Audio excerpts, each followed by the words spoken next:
Prepositions are words that introduce information to the reader or listener. This information can include where something takes place, such as at the store, or when or why something takes place, like before dinner, to discuss the issue, or just general descriptive information. For example, the girl with the cool tattoo.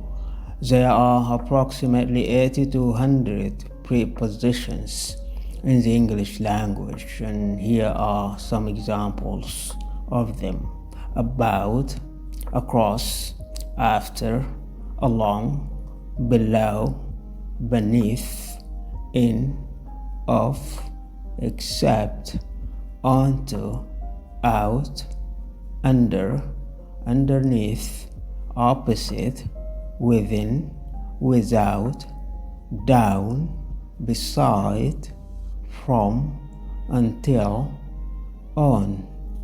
Prepositions of time. There is a plethora of them.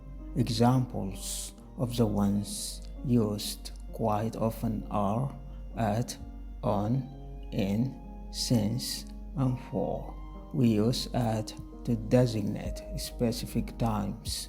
For example, the train is due at 12:15 p.m. and we use on to designate days and dates. For instance, my brother is coming on Monday.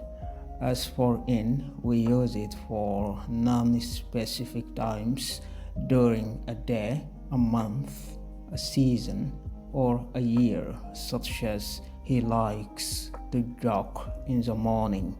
Since and for, we use for when we want to specify a period of time or measure time. Examples: he held his breath for 7 minutes. She lived there for 5 years. And we use since with a specific date or time, such as he has worked at the company since 1970. She's been sitting in the waiting room since 2:30 p.m. Prepositions of place, and they are a lot. Let's use the same prepositions of time, but now we use them to identify positions or places. At is used for specific addresses, like the English grammar session will be held at the usual English club. And we use on to designate names of streets, avenues, etc., or positions in general. For example, our house is on the Beres Road. The pen was on the desk. And finally, we use in with areas, generally speaking, from small ones like a room or an office to a town or city level, state, country, and continent. Like he lives in Paris, which is in Europe. The boss was in the office all day long. Prepositions of movement, and there are many of them as well. However, here is the common ones. To, which is used to express movement toward a place. For instance, they were driving to work together. Toward and towards, which are also useful prepositions for movement expressions.